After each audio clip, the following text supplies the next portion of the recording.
Chapitre 1. La fête et la fenêtre tombée. Le village de Willowbrook avait déployé des efforts considérables pour organiser sa fête d'été. Des guirlandes de fanions rouges, blancs et bleus flottaient à chaque portail et haies, formant de joyeuses boucles. Le parfum de l'herbe fraîchement coupée se mêlait à celui du gâteau éponge et du sirop d'eau de rose. De longues tables tréteaux avaient été dressées sous les tilleuls du village, déjà chargées de tartelettes à la confiture, de gâteaux aux graines, de sandwichs aux concombres et d'une impressionnante collection de gâteaux Victoria saupoudrés de sucre comme une neige fraîche. Comme plusieurs personnes l'ont fait remarquer avec satisfaction, c'était exactement le genre de journée que l'on souhaite pour une fête. Miss Jane Marple, assise avec élégance sur une chaise en bois près de la lisière de la pelouse, partageait ce sentiment, même si elle ne l'avait jamais exprimé aussi clairement. Malgré la chaleur, elle portait un manteau gris pâle et de délicats gants qu'elle ne retirait qu'en cas d'absolue nécessité. Ses aiguilles à tricoter s'activaient avec une détermination tranquille, cliquetant d'un rythme aussi régulier que ses pensées. Derrière le modeste bord de son chapeau, ses doux yeux bleus embrassaient le monde. Le vicaire, le révérend Leonard Gatt, passait en pleine conversation avec le colonel Archer, dont le rire tonitruant résonnait comme un feu d'artifice déplacé. Madame Penbury s'affairait autour de son étal de gâteaux, chassant avec la même vigueur des mouches imaginaires et des enfants bien réels. De jeunes couples flânaient, feignant de ne pas s'observer de trop près. Des veuves âgées comparaient leurs dahlias primés et leurs récents mots avec la même solennité. Et à l'extrémité du green se tenait Maison Briar Hollows. C'était une structure étrange et austère pour une journée aussi ensoleillée. Un bâtiment moderne selon les normes du village en pierre grise aux angles vifs, qui contrastait avec les courbes douces des cottages de Willowbrook. Plus étrange encore, il ne possédait aucune fenêtre visible au rez-de-chaussée. Les murs lisses et continus faisaient face à la verdure comme une expression vide. Seuls les étages supérieurs présentaient d'étroites fenêtres symétriques qui reflétaient les nuages avec une froide indifférence. Les aiguilles de Miss Marple s'arrêtèrent un instant. Elle avait toujours pensé que les maisons sans fenêtres suggéraient un certain tempérament. Briar Hollow appartenait à M. Arthur Bellamy. Il était arrivé à Willowbrook 3 ans plus tôt sans presque aucune explication et sans chercher à charmer. Un financier à la retraite, disaient certains. D'autres murmuraient des affaires à l'étranger, un scandale étouffé par l'argent. Il vivait reclus, employait une seule gouvernante aux horaires irréguliers, et allait à l'église juste assez souvent pour éviter les commentaires, mais parlait rarement à qui que ce soit après l'office. Il avait toutefois fait un don généreux au fond pour la réfection du toit de l'église. Cela avait permis d'aller très loin. « Mademoiselle Marple, ma chère », s'écria enfin Madame Penbury, s'approchant d'elle avec une assiette débordante de gourmandise. « Vous devez absolument goûter un de ces cavés au citron. Ils sont absolument divins, c'est Lucy Harpert qui les a faits. J'aimerais beaucoup en avoir la moitié, dit doucement Miss Marple. Une portion entière serait bien trop excitante. Madame Penbury rit, non sans hésitation, visiblement convaincue que le but d'un gâteau était justement de susciter l'enthousiasme. Elle en cassa néanmoins un en deux, de bonne grâce. Tandis que Miss Marple acceptait l'offrande, son regard se porta une fois de plus sur Briar Hollow House. « Le monsieur qui habite là-haut ne s'est pas joint à nous aujourd'hui, » remarqua-t-elle d'un ton doux. « M.M.E. Penbury Renifla. Monsieur Bellamy? Non, jamais. Il dit que la foule lui donne mal à la tête. Pourtant, on pourrait penser qu'une fête serait parfaite pour un homme solitaire. La solitude, dit Miss Marple pensivement, préfère souvent le calme à la compagnie. » Madame Penbury réfléchit, puis son visage s'illumina de nouveau lorsqu'un cri s'éleva près de la tombola. La femme du curé avait gagné un jambon. Il était précisément 3h17 de l'après-midi, lorsque l'orchestre du village interpréta une version légèrement divagante de Greenslaves, que le cri de Madame Emily Trower a percé nettement la musique. Elle marchait le long de la haie qui bordait la propriété de Briar Hollow, pour aller admirer le concours de légumes, lorsqu'elle s'arrêta brusquement, si brusquement que Madame Finch, derrière elle, faillit la percuter par derrière. « Qu'y a-t-il, ma chérie » commença Madame Finch, d'un ton irrité. Madame Trower n'a pas répondu. Elle fixa le vide. Puis elle a crié. La foule s'est figée. La musique a vacillé puis s'est éteinte. Les têtes se sont tournées en un mouvement sifflant, de la tombola à la table du thé, jusqu'au bord du green. Plusieurs personnes se sont mises à bouger simultanément. Madame Finch, regardant par-dessus l'épaule de sa compagne, laissa échapper un petit cri de surprise. Là, gisant au pied du mur gris et nu de Briar Hollow House, se trouvait le corps de Arthur Bellamy. Il était allongé sur le dos, les membres écartés dans une position anormale, un bras tordu sous lui. Une fine ligne sombre de sang traçait une ligne de sa tempe jusqu'à l'herbe. Ses yeux étaient ouverts. Pendant les premières secondes, le village resta figé dans un tableau d'incrédulité et de guirlandes. Puis les cris ont commencé. Quelqu'un courut chercher le vicaire. Un autre, le médecin. Les enfants furent emmenés à la hâte, protestant et pleurant.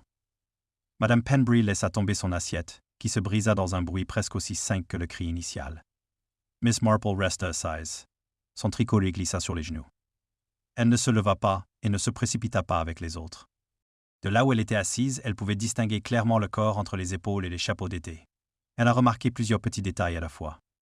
L'herbe sous le dos de Bellamy était aplatie, mais pas autrement perturbée.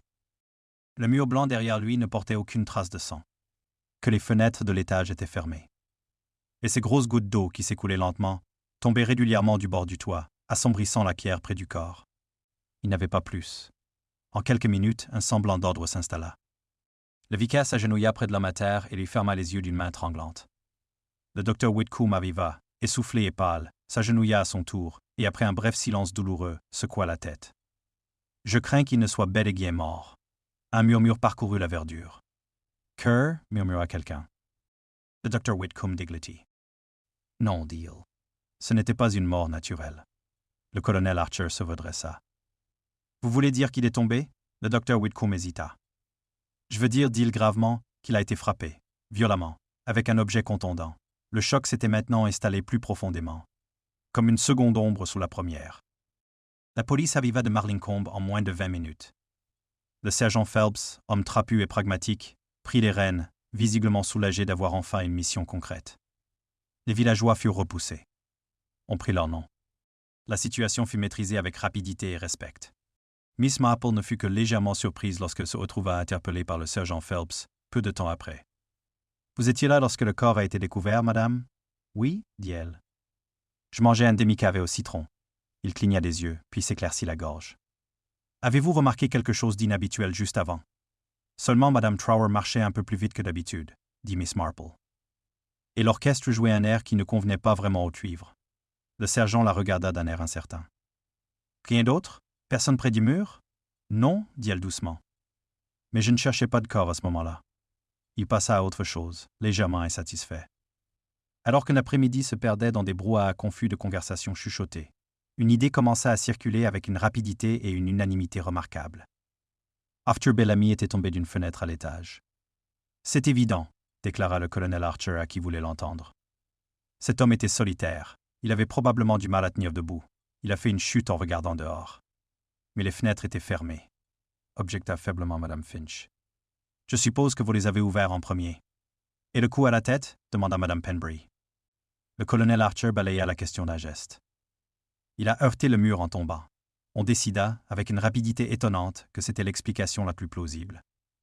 Même le sergent Phelps semblait y être favorable. Les accidents étaient plus simples. Les villages les préféraient. Miss Marple n'a rien dit. Elle a fini son thé. Lorsque le corps fut enfin enlevé, recouvert respectueusement, et que la fête se dispersa dans un silence feutré, entre les restes de gâteaux et les spéculations, elle s'attarda près du bord de l'espace vert avec Madame Bantry. « Une affaire épouvantable, » dit Madame Bantry. « Et le jour de la fête, de tous les jours. »« Oui, » répondit Miss Marple. « Beaucoup de choses terribles arrivent aux occasions les plus inopportunes. » Madame Bantry soupira. « Tout de même, le pauvre homme a dû perdre l'équilibre. Ses fenêtres à l'étage sont très étroites. » Miss Marple regarda une dernière fois le mur blanc de Briar Hollow House. « En effet, » dit-elle doucement. « Très étroite. Et pourtant, on ne tombe généralement pas à travers les fenêtres fermées. » Madame Bantry laissa échapper un rire incertain, puis marqua une pause. « Tu crois vraiment que... » Miss Marple a ramassé ses gants. « Je pense, dit-elle, que lorsqu'une chose est trop facile à expliquer, elle n'est très souvent pas expliquée du tout. » Les cloches de l'église de Willowbrook se mirent à sonner pour la prière du soir. Et derrière le mur silencieux de Briar Hollow House, quelque chose qui avait été soigneusement dissimulé avait déjà commencé à s'agiter. Chapitre 2. Les caisses fermaient le verdict officiel, prononcé avec une assurance décontractée avant la tombée de la nuit, était mort accidentelle.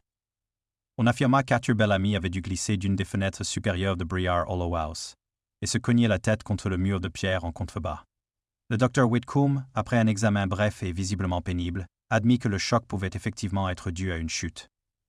Le sergent Phelps, soucieux d'éviter toute complication inutile, accepta cette explication avec un soulagement mitigé. À 7 heures ce soir-là, le mot accident était déjà devenu une réalité villageoise. Et pourtant, les faits, songea Miss Marple en rentrant lentement chez elle dans la douce lumière dorée du début de soirée, se figuaient souvent bien trop vite. Les haies de Willowbrook murmuraient des voix.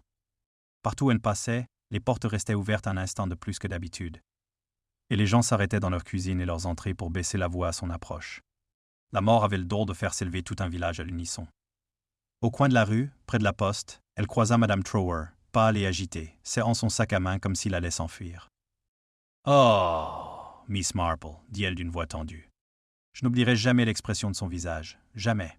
Je suis sûr que cela a été très bouleversant, dit gentiment Miss Marple. Madame Trower hocha vigoureusement la tête. C'était comme une surprise, comme s'il avait vu quelque chose juste avant de tomber. Mais bien sûr, les gens ont toujours l'air surpris quand ils tombent, n'est-ce pas? Parfois, dit Miss Marple. Madame Trower poursuivit son chemin au plus vite. Venue de la direction opposée, Lucy Harpers, la fille du boulanger, avait les yeux rouges d'avoir pleuré et d'avoir été retenue à part égale. Ils disent que c'était un accident, s'exclama Lucy. Mais je n'y crois pas. Monsieur Bellamy avait le vertige. Une fois, il m'a demandé d'aller chercher un paquet tout en haut de l'armoire dans son entrée parce qu'il n'arrivait pas à monter sur la chaise lui-même. Cela ressemble beaucoup à une peur, approuva Miss Marple. Lucy serra les lèvres. Tout le monde pense que j'exagère. J'ai souvent constaté, dit doucement Miss Marple, que les personnes qui remarquent des choses gênantes sont accusées précisément de cela. Lorsque Miss Marple arriva à son cottage, l'air y était frais et embaumait la lavande. Elle alluma la lampe près de son fauteuil et déposa son sac à main avec un calme délibéré. Elle sortit son tricot d'un petit tiroir, puis marqua une pause. Au lieu de ramasser les aiguilles, elle croisa les mains. Mason Briar Hollow. Ses murs nus. Son rez-de-chaussée cellar. La chute qui n'avait laissé aucune trace sur le mur derrière elle. Et l'eau qui ruisselait du toit par une journée d'été sèche. L'eau ne tombe pas sans source. Elle paissa les lèvres, pensive. Le lendemain matin, Willowbrook se réveilla avec les séquelles du choc. Les magasins ouvraient tard. Les conversations s'interrompaient brusquement. Les regards se portaient instinctivement sur la route menant à Briar Hollow House. Un vague malaise planait sur l'atmosphère. Quelque chose avait été révélé, quelque chose qu'aucun d'eux ne comprenait encore. Miss Marple fit sa visite habituelle à l'épicerie du village. « Vous avez entendu » soupira Madame Drapé derrière le comptoir. « Il n'y a pas grand-chose d'autre à entendre » répondit Miss Marple. Le sergent Phelps affirme qu'il n'y a plus aucun soupçon d'acte criminel. Aucun soupçon d'acte criminel. Et pourtant, nous sommes tous méfiants. Madame Draper esquissa un sourire forcé. Eh bien, je vais vous dire ceci. Il y a eu des cris à Briar Hall hier soir. Tard. Après 23 heures. Vraiment? Dit Miss Marple. Les cris sont rarement associés aux accidents silencieux. Madame Drapé se pencha plus près. Des voix, un homme et une femme. Miss Marple choisit ses œufs avec soin. Il faut se méfier des voix la nuit. Elles peuvent voyager étrangement. Oui, enfin, c'est ce que le sergent Phelps a dit aussi. Madame Draper hésita. N'empêche, M. Bellamy vivait seul, n'est-ce pas? C'est ce qu'on nous a dit, acquiesça Miss Marple. En sortant, elle faillit percuter l'inspecteur Hale, fraîchement arrivé de la division de Marincombe. C'était un homme de grande taille, aux yeux fatigués et à l'air habitué aux complications.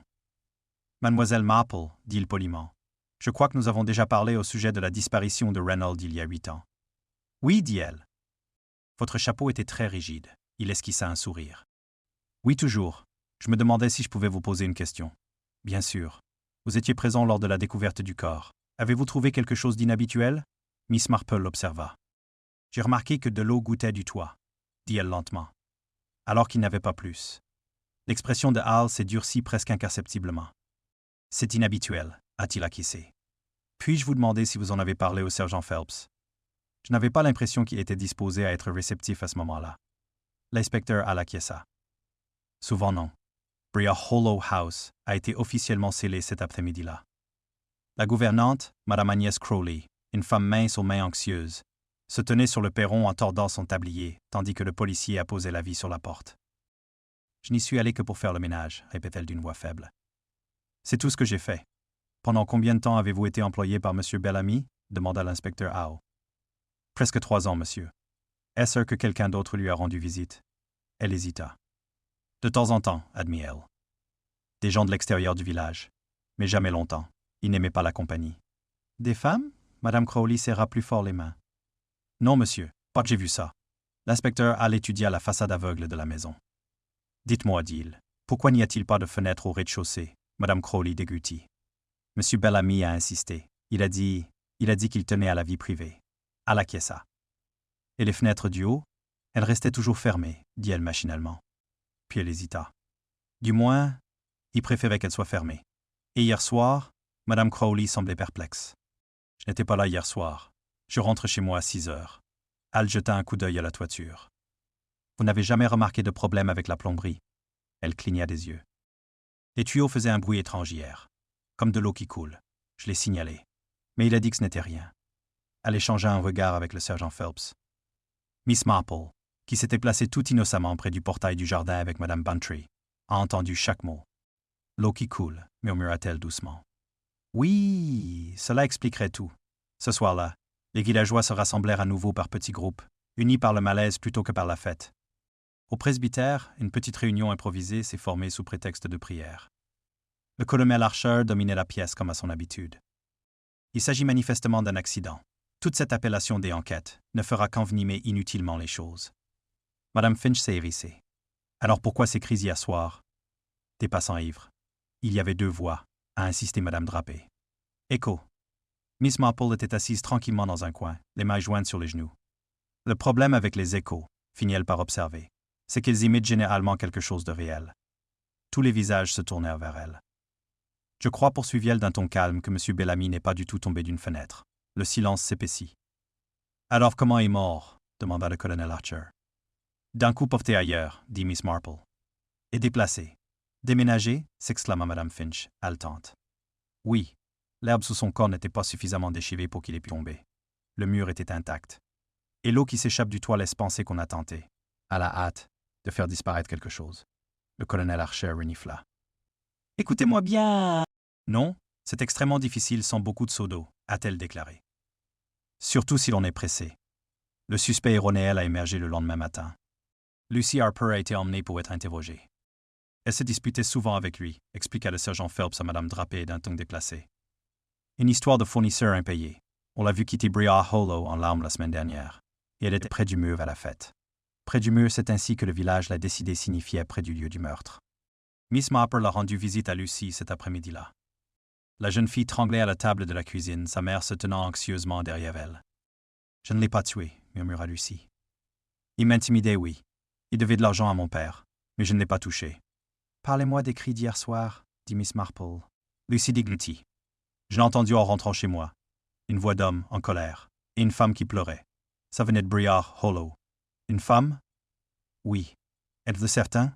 Lucy hocha la tête avec ferveur. Miss Marple ferma les yeux un instant. Arthur Bellamy vivait seul.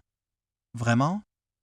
Ce soir-là, alors que Miss Marple se préparait à aller se coucher, les cloches de Willowbrook sonnèrent 9 heures. Quelque part, au-delà des haies bien taillées et des maisons endormies, Briar Hollow House se dressait, fermée à clé et silencieuse. À l'intérieur, dans sa pièce inférieure cellar et sans aucune fenêtre, la vérité attendait patiemment que le village la découvre. Et Miss Marple, allongée dans l'obscurité, veillant, savait déjà par où elle commencerait ses recherches le lendemain matin. Chapitre 3. La maison sans fenêtre le lendemain matin, Miss Marple se leva plus tôt que d'habitude. Elle se disait souvent qu'il y avait des moments où l'esprit s'emparait de l'inconvenance. On ne se réveille pas parce que la journée l'exige, mais parce que la pensée elle-même a refusé de rester endormie. À 6 heures, elle était habillée. La bouilloire sifflait doucement dans la cuisine et les premières lueurs pâles du matin se posaient sur les haies de Willowbrook comme un souffle retenu. La maison Briar Hollow n'avait pas de fenêtre au rez-de-chaussée. Cette pensée lui revint en mémoire avec une insistance discrète tandis qu'elle beurrait ses tartines. Une maison peut être aveugle pour de nombreuses raisons, la peur, le secret, une blessure passée, mais quelle qu'en soit la cause, c'est rarement accidentel. À 7h30, elle était en route. De l'extérieur, Briar Hollow paraissait encore plus austère à la lumière du jour. La pierre était d'un gris plus terne que dans les souvenirs de la plupart des villageois, comme si elle avait été récemment nettoyée sans soin. Le jardin était impeccable, frôlant la rigueur. Et de bouilles taillées au cordeau, gravier ratissé sans pitié, pas une fleur de trop. La voiture de l'inspecteur Hal était déjà là. Miss Marple soupira légèrement. Elle avait espéré 5 minutes de calme, seule avec la maison. La porte d'entrée était ouverte. À l'intérieur, l'air était imprégné d'une forte odeur de désinfectant et de pierre humide. Des pas résonnaient au fond de la maison. « Mademoiselle Marple » dit l'inspecteur Hal en sortant du couloir, un carnet à la main. « J'allais justement envoyer quelqu'un vous chercher. » « Quelle coïncidence » dit-elle d'un ton aimable. J'étais tout aussi déterminé à venir. Il l'observa un instant, puis haussa les épaules avec la légère résignation d'un homme qui a appris à ne pas résister à l'inévitabilité. « Vous pouvez m'accompagner. Nous allons nous concentrer sur les caisses du rez-de-chaussée aujourd'hui. » Elle jeta un coup d'œil par-dessus son épaule dans le couloir ombragé. Les caisses sans fenêtre. Oui. La première pièce du rez-de-chaussée où ils entrèrent avait autrefois servi de salon. Elle était meublée avec parcimonie, un lourd fauteuil en cuir une table basse, une bibliothèque contenant des registres financiers plutôt que des romans. L'air y était vicié, comme coupé du mouvement naturel de l'extérieur. Rien n'a été perturbé ici, a déclaré Hal. Aucun signe de lutte. C'est précisément ce à quoi on pourrait s'attendre si la lutte avait eu lieu ailleurs, murmura Miss Marples. La seconde pièce était plus petite. Un débarras peut être un ancien bureau. Là encore, pas de fenêtre, seule l'oppressante certitude de la pierre tout autour. Ils atteignirent ensuite la troisième porte. Celui-ci, contrairement aux autres, présentait de légères rayures autour de la serrure. Hal l'a remarqué au même moment. Quelqu'un a forcé cela, a-t-il déclaré. Il poussa la porte. La pièce suivante était plus froide que le reste de la maison. Elle ne contenait aucun meuble, seulement un drap soigneusement encastré dans le sol en pierre. Une étagère basse le long d'un mur et de légères décolorations sur la pierre, qu'aucun frottement n'avait pu effacer complètement. Miss Marple retint son souffle presque imperceptiblement. « Une salle de lavage », dit lentement Hal. « Une sorte de salle de lavage. »« Oui », dit Miss Marple. « Ou un endroit pour enlever ce que l'on souhaite le moins ne pas montrer. » Anne s'est accroupie près du caniveau. Il y avait de l'eau qui coulait à flot hier, assez pour déborder sur le mur extérieur, à en juger par l'état des lieux. Il y avait du sang ici, dit doucement Miss Marple. Hal leva brusquement les yeux. Vous le voyez aussi. La cave est très honnête, a-t-elle déclaré. Elle se souvient même lorsqu'on l'a réduite au silence par l'intimidation. Ils restèrent un instant immobiles, dans une compréhension sombre. Le meurtre n'a donc pas eu lieu à l'extérieur, a déclaré Hal. Il s'est produit ici, ou dans une autre pièce à proximité. Le corps a ensuite été transporté. Oui, et placé sur le mur pour simuler une chute. Oui, Halsey redressa. Ce qui signifie quelqu'un d'assez fort pour déclasser un corps, ou quelqu'un avec de l'aide. Le regard de Miss Marple se porta sur les étages supérieurs fermés. Ou sur quelqu'un de déterminé, dit-elle. La gouvernante, Madame Agnès Crowley, a été amenée pour un interrogatoire plus approfondi cet après-midi-là. Elle était assise raide sur le bord d'une chaise dans la cuisine, les mains jouaient avec une rigueur presque douloureuse sur ses genoux. « Vous n'êtes jamais entré dans cette caisse ?» lui demanda l'inspecteur Hay en lui montrant une photographie de la salle de lavage. Son visage pâlit. « Non, monsieur, jamais. Cette porte a toujours été verrouillée. Monsieur Bellamy a dit que c'est privé. Je n'avais pas le droit de poser de questions. Vous a-t-il donné une clé ? » « Non, monsieur. Avez-vous déjà entendu des bruits provenant de cette pièce ? » Elle hésita. « Parfois. Tard. L'eau qui coule. Et des voix, une ou deux fois. »« Un homme et une femme ?» demanda doucement Miss Marples. MME Crowley s'y radet. « Comment avez-vous entendu une voix de femme, Madame Crowley ? » « Oui, murmura-t-elle. « Plus d'une fois. » L'inspecteur Hale se pencha en avant. « Qui est-elle ? » « Je ne l'ai jamais vue, » a déclaré Madame Crowley. Mais elle pleurait parfois, doucement, comme si elle essayait de ne pas se faire entendre. Miss Marple croisa les mains. « Et Monsieur Bellamy ? Il était différent après ces nuits-là, » dit doucement Madame Crowley. « Plus vif, plus méchant. » Hal referma son carnet d'un claquement sec. « Merci, Madame Crowley. Ce sera tout pour le moment. » Quand elle fut partie, il se tourna vers Miss Marple.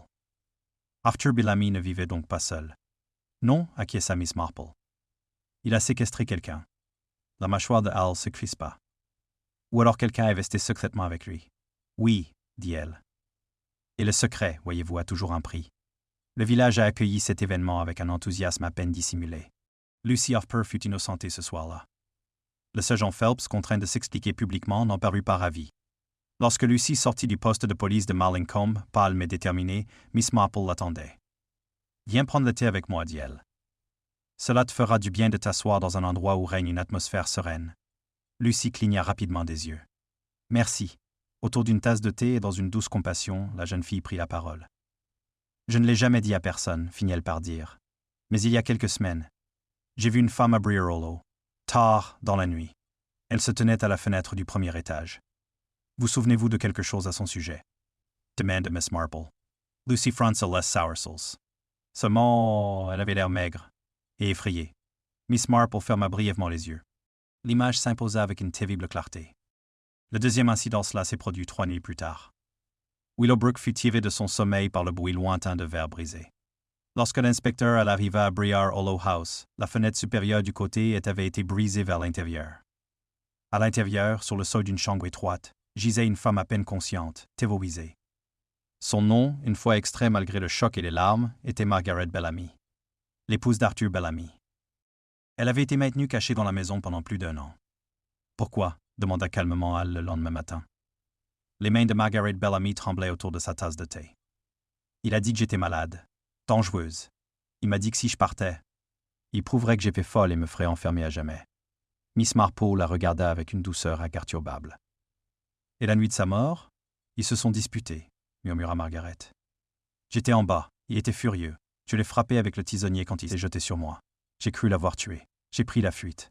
Elle se mit à sangloter. Mais il était vivant, dit doucement Miss Marple. Margaret leva les yeux, horrifiée. Vous voulez dire?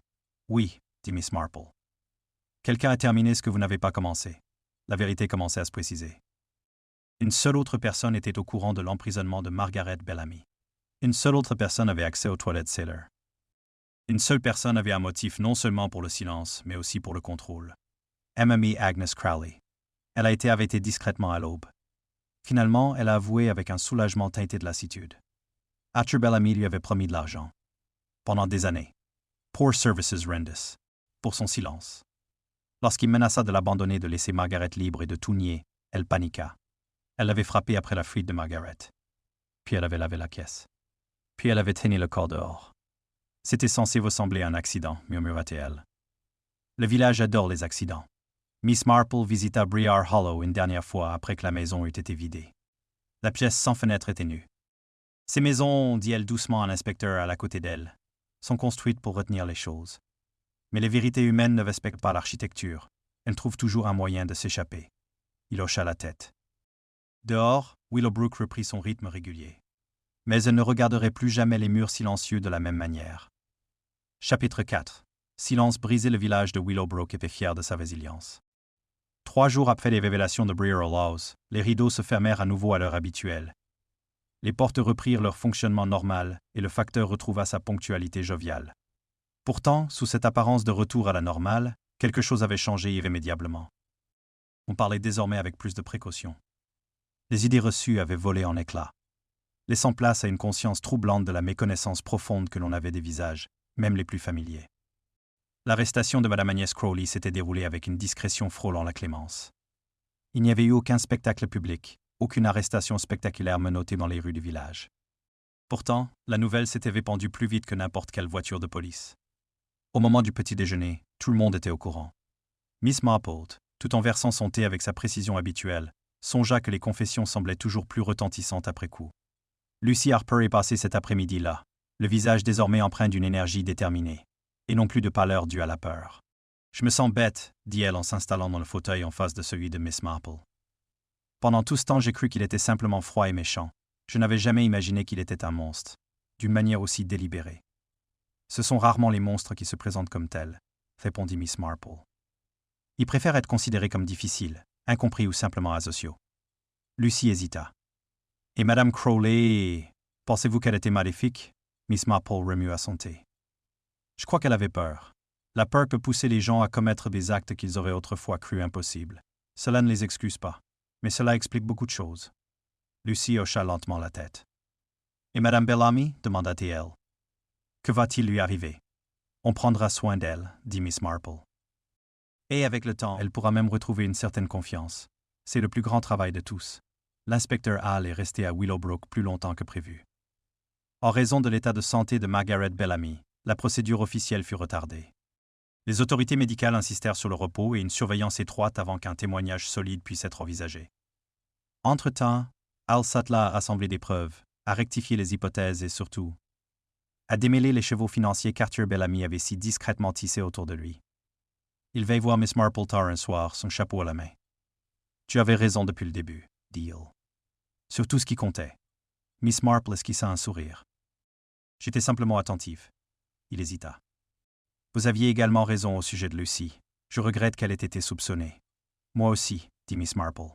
« Mais les villages, comme les institutions, préfèrent les réponses faciles. » Hal jeta un coup d'œil par la fenêtre au doux silence du soir. « Croyez-vous que le village puisse vraiment oublier? »« Non, » dit elle. « Mais ils se souviendront de manière inexacte, ce qui est parfois la forme la plus douce d'oubli. Margaret Bellamy ne retourna pas à Briar Hollow House. La bâtisse, désormais vide et dépliée de ses secrets, se dressait, muette et délaissée, en bordure de la verdure. On parlait déjà timidement, à voix basse de la vendre.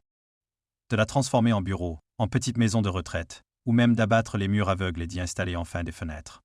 Une maison devrait voir le monde, fit remarquer Miss Marple à Madame Bantry lors d'une de ces conversations. Lorsqu'elle choisit l'aveuglement, quelque chose en elle souffre généralement. Madame Bantry frissonna. Je ne passerai jamais devant sans penser à cette pauvre femme. Vous ne devriez pas, dit doucement Miss Marples. L'enquête a eu lieu une semaine plus tard. Dans la petite salle d'audience de Marlincolm, les témoignages se déroulèrent avec une clarté douloureuse. Le coup porté par Margaret Bellamy n'avait pas été fatal. Arthur Bellamy était vivant, bien que grièvement blessé, lorsqu'elle s'enfuit de la maison, terrorisée. C'est Madame Crowley qui avait porté le coup fatal d'abord par désespoir, puis avec certitude, et qui avait agi avec une efficacité effroyable. Elle connaissait bien les toilettes. Elle connaissait le drap. Elle savait où la gouttière du toit pouvait être desserrée pour produire l'illusion nécessaire de distance et d'eau qui tombe. Le verdict était celui de meurtre. Madame Crowley n'a pas protesté.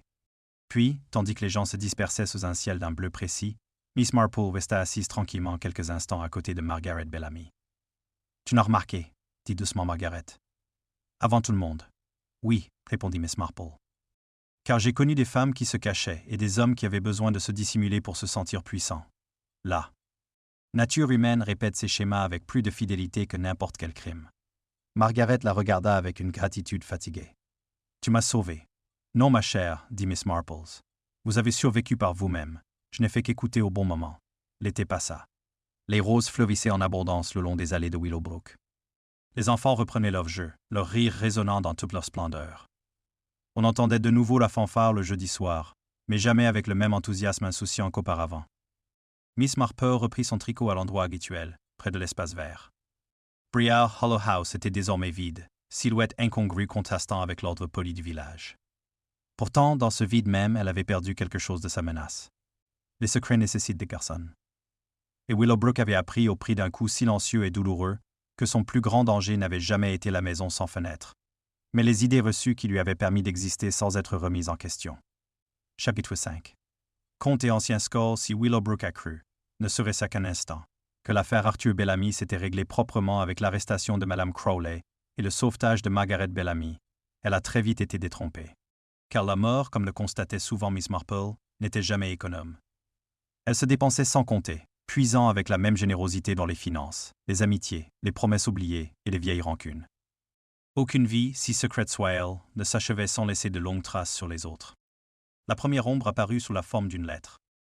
Elle parvint au cabinet de l'avocat à Marlincolm 2 matins après l'enquête, écrite de la main précise et anguleuse d'Arthur Bellamy et oblitérée près d'un an auparavant. Elle était adressée à M. Harold Venn, expert comptable, et contenait des instructions concernant la communication de certains documents en cas de décès ou d'incapacité permanente. L'inspecteur Hale fut immédiatement convoqué. À midi, il était assis dans le bureau intérieur de l'avocat, parcourant rapidement des registres remontant à plus de 10 ans. Son expression s'assombrissait peu à peu à mesure que les chiffres s'accumulaient. « Il n'y a plus que du détournement de fonds », a-t-il fini par dire. « C'est une fraude systématique, complexe, à plusieurs niveaux et très soigneusement dissimulée. »« Et Willowbrook » demanda Miss Marple, qui avait été agitée à sa demande. Hallelujah Lancome Regard. Elle est en plein dedans. La nouvelle, lorsqu'elle est arrivée, a été annoncée en douceur, mais elle a explosé avec une force remarquable. Arthur Bellamy n'était pas seulement un financier reclus. Il était l'associé silencieux d'au moins 4 entreprises locales, dont la carrière située à l'extérieur du village. Le dépôt de marchandises de Marlincolm, et plus inquiétant encore le Willowbrook Development Trust, qui supervisait les hypothèques et les transferts de propriété de la moitié des maisons du district. Il avait prêté de l'argent. Il avait manipulé les dettes. Il avait possédé des gens sans qu'ils s'en rendent vraiment compte. Cet homme maintenait le village uni par des liens invisibles, déclara sombrement le colonel Archer lorsqu'il apprit la nouvelle. Ce genre de pouvoir est contraire aux valeurs anglaises. Miss Marple, le croisant sur le chemin près des haies, murmura.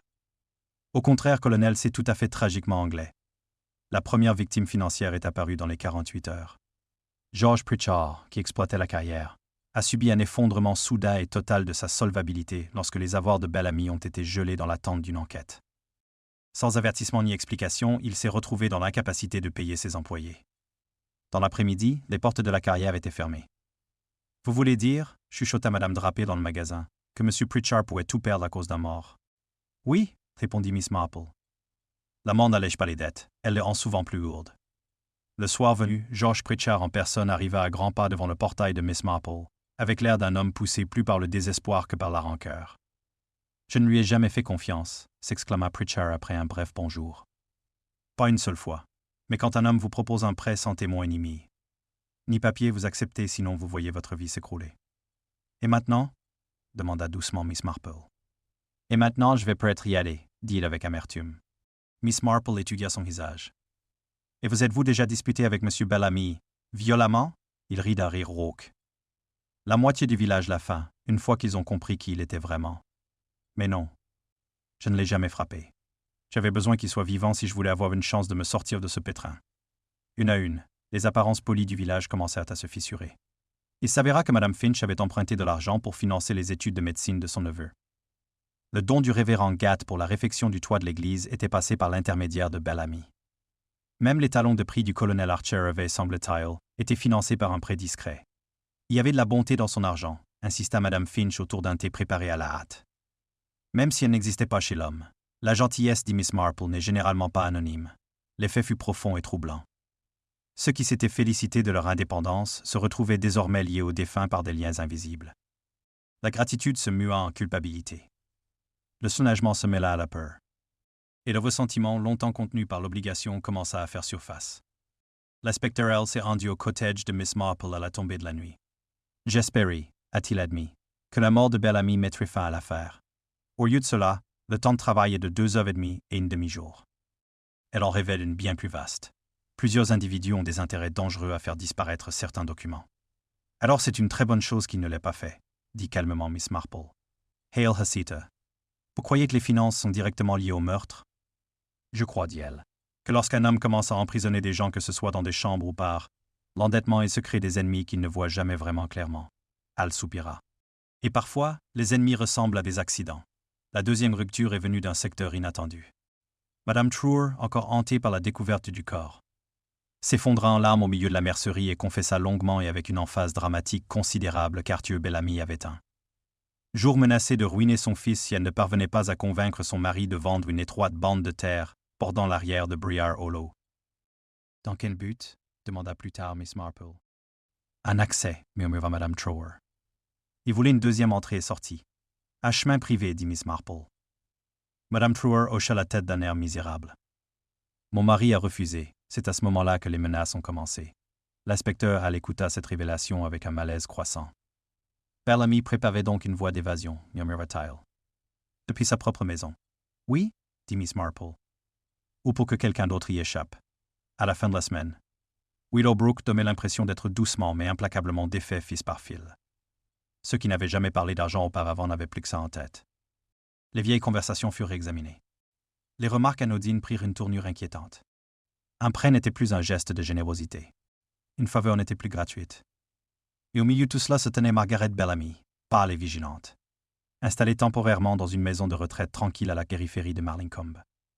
Miss Marple lui a rendu visite là-bas dimanche après-midi. Il contrôlait tout par l'argent, dit doucement Margaret. Même moi, surtout moi. Le contrôle, dit Miss Marple, est très souvent le plus efficace lorsqu'il se fait passer pour de la générosité. Margaret hésita. Il y a quelque chose que je n'ai pas dit à l'inspecteur. Miss Marple la regarda fixement. Vous pouvez me le dire si vous le souhaitez. Margaret baissa la voix. La nuit de sa mort, après être montée en courant, j'ai entendu une autre voix avant le coup. Pas celle de Madame Crowley. Miss Marple ressentit une légère oppression dans sa poitrine. Une voix d'homme? Oui, murmura Margaret.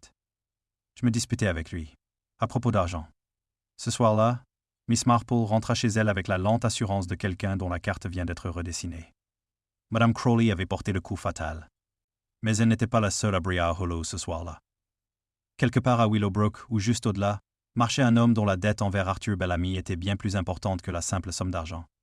Et Miss Marple savait, avec une clarté calme et grandissante, que le village n'avait pas encore fini de payer le prix de ses suppositions commodes. Chapitre 6.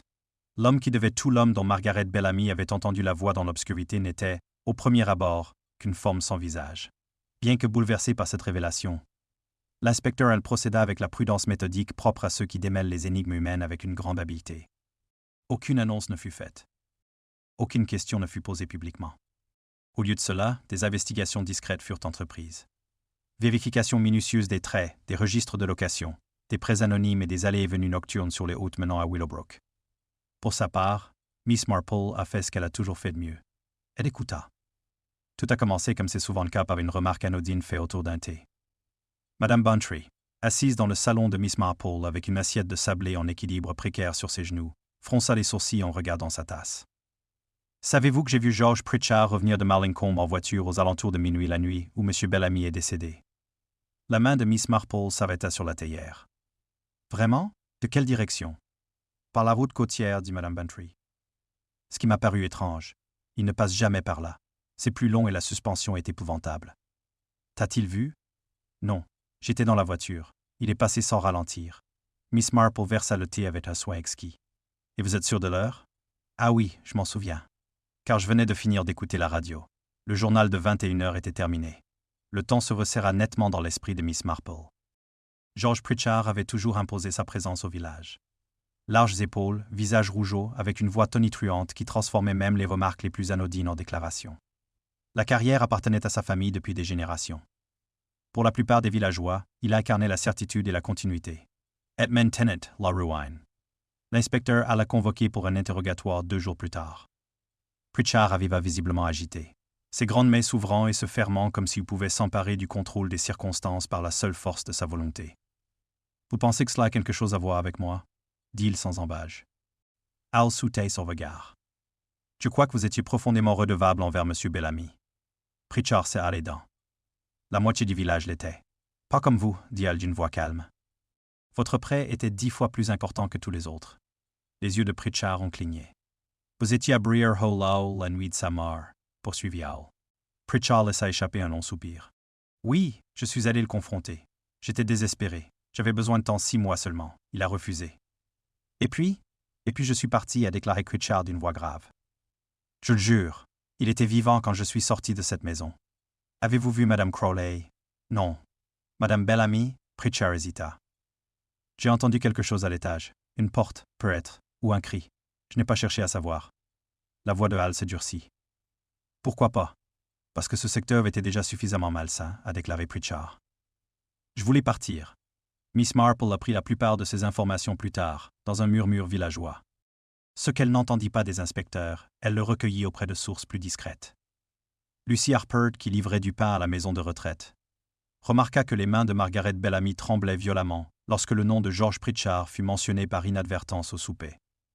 Madame Draper a entendu le sergent Phelps marmonner que les livres de compte de la carrière contenaient plusieurs paiements irréguliers effectués sur les instructions de Bellamy quelques semaines seulement avant sa mort. Même le colonel Archers, qui n'aimait pas les spéculations, admit à contre-cœur que le tempérament de Pritchard avait été particulièrement volcanique ces derniers temps. Il était hors de lui, admit le colonel. J'ai déjà vu ce regard, celui d'hommes qui se sentent piégés. Miss Marple acquiesça. Les hommes qui se sentent prisonniers se cassent parfois des os en essayant de s'échapper. Le torsion cela s'est présenté sous la forme d'un contrat caché. Il a été découvert par l'un des employés de Hal, plié dans le faux dos d'un registre de coffre-fort. Un document transférant la pleine propriété de la carrière à Arthur Bellamy au cas où George Pritchard ne respecterait pas ses obligations selon les conditions révisées. Les conditions révisées, comme on l'a constaté, étaient impossibles à mettre en œuvre. Bellamy avait prévu de s'emparer de la proie par surprise. George Pritchard l'avait découvert 3 jours avant le meurtre. Hal lut le contrat 2 fois, puis une fois de plus en silence. Bellamy avait donc l'intention de le détruire complètement, a-t-il déclaré. Oui, approuva Miss Marple. Et Pritchard découvrit qu'il n'avait jamais été un associé, mais seulement un prisonnier soigneusement manipulé. Cette nuit-là, Willowbrook sentit la secousse de la peur changer de direction.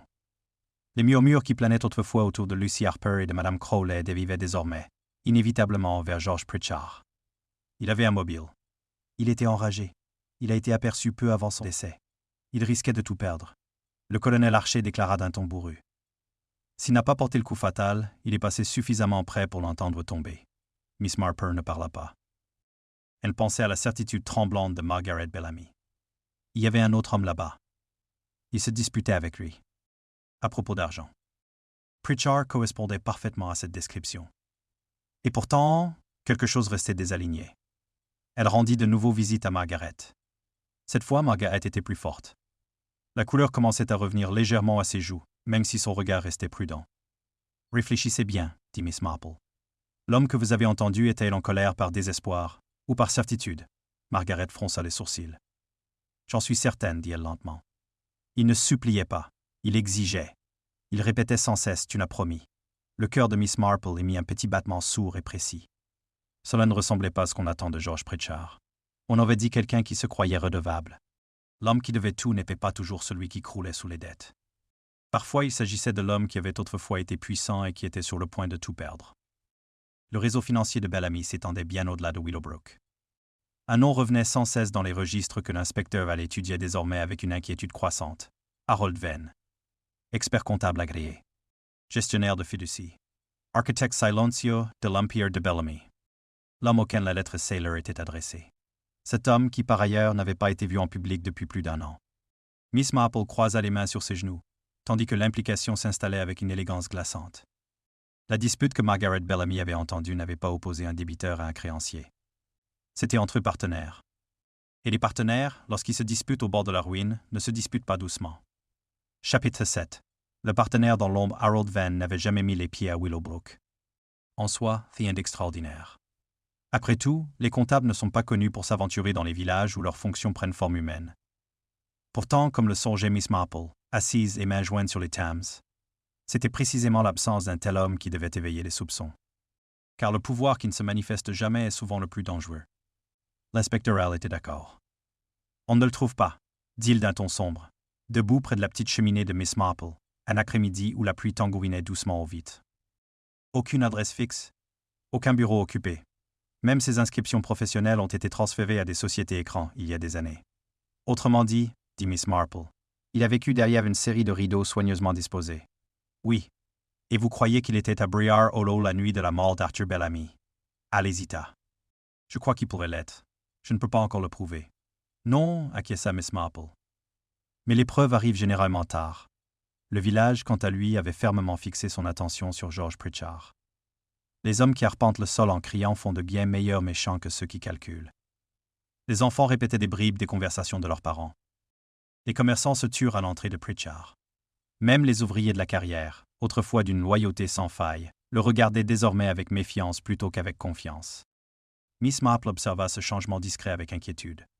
Les villages, dit-elle à Madame Bantry autour d'un thé, ont la fâcheuse habitude d'arrêter les gens émotionnellement bien avant que la loi ne le fasse. Madame Bantry frissonna. Croyez-vous qu'il soit innocent? Je pense, répondit Miss Marple, qu'il ne s'agit pas de l'homme que Margaret Bellamy a entendu argumenter avec certitude. Sa quête discrète d'Harold Venn a commencé non pas par des registres, mais par la mémoire. Elle a commencé par consulter l'avocat. M. Edwards de Mallincombe l'accueillit avec une curiosité respectueuse. Un homme méticuleux, dit-il lorsqu'elle mentionna Venn. Calme, une écriture excellente.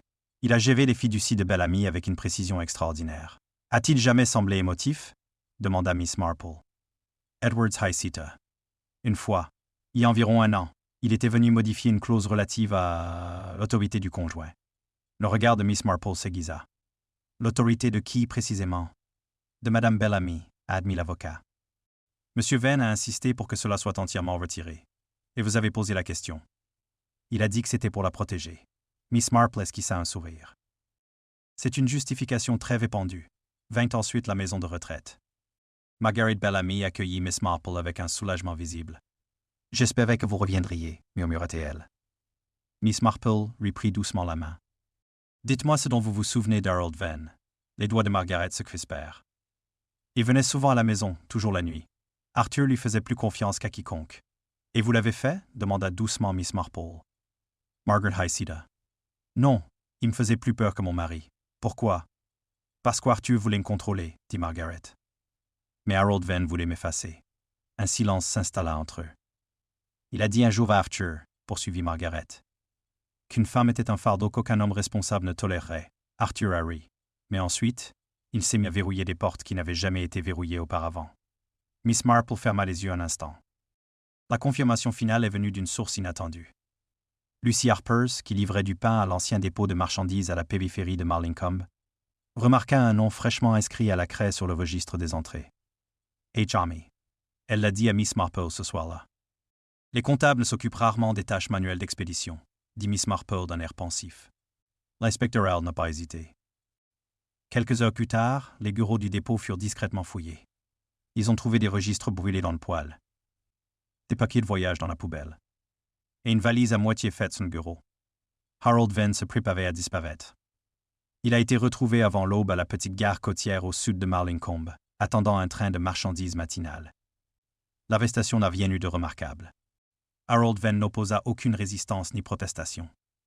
Il se contenta d'ajuster ses gants et déclara presque poliment. Il semble que M. Bellamy ait enfin réussi à compliquer les choses. Sous l'interrogatoire, sa maîtrise a fini par céder.